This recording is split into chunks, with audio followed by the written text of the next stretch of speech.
Bonjour, bienvenue à l'édition Gilles de Presse du vendredi 5 septembre 2025. Aujourd'hui, j'aimerais rendre hommage à un être d'exception.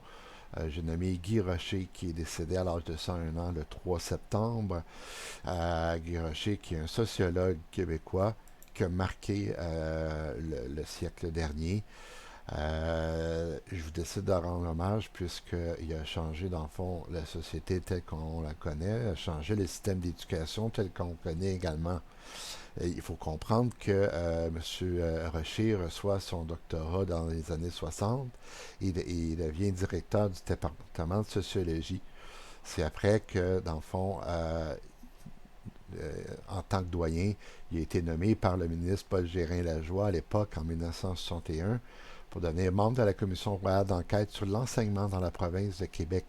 À partir de ce moment-là, le gouvernement Lesage déclenche, il se rend compte, en fond, que l'éducation doit être corrigée à cause du trop faible niveau de scolarité et la piètre qualité de la langue des Québécois. À ce moment-là, ils font le constat que le système d'éducation doit être changé. C'est pour ça qu'à ce moment-là, il va y avoir les travaux de la commission parents qui s'ouvrent dans les années 60, 61 à 66, à laquelle M. Guy Rocher va participer activement. Ils sont guidés par l'idée que la sociologie, l'éducation doit être modifiée. La réforme par l'action va stimuler l'adoption de nouvelles méthodes pédagogiques et la création de plusieurs institutions. Je cite le devoir, le ministère de l'Éducation, les écoles polyvalentes, les cégeps et le réseau de l'Université du Québec. Euh, dans le fond, Guy Rocher va à ce moment-là, avec son équipe, déposer un rapport de 5 volumes et 500 recommandations, développant une vision faisant l'éducation un bien commun, gratuit, obligatoire et ouvert à tous et à toutes. Euh, donc, suite à ça, le nombre d'élèves du niveau secondaire doublera avant la fin de la décennie.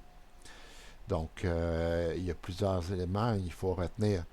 Entre autres, entre participation au développement du système d'éducation au Québec, il faut retenir également ces idées portant sur l'indépendance du Québec.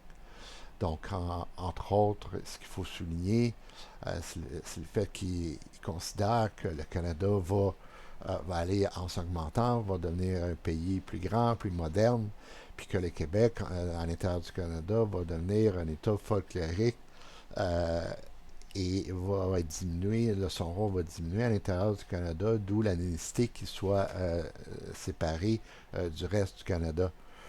Donc, ça fait de lui un souverainiste très convaincu.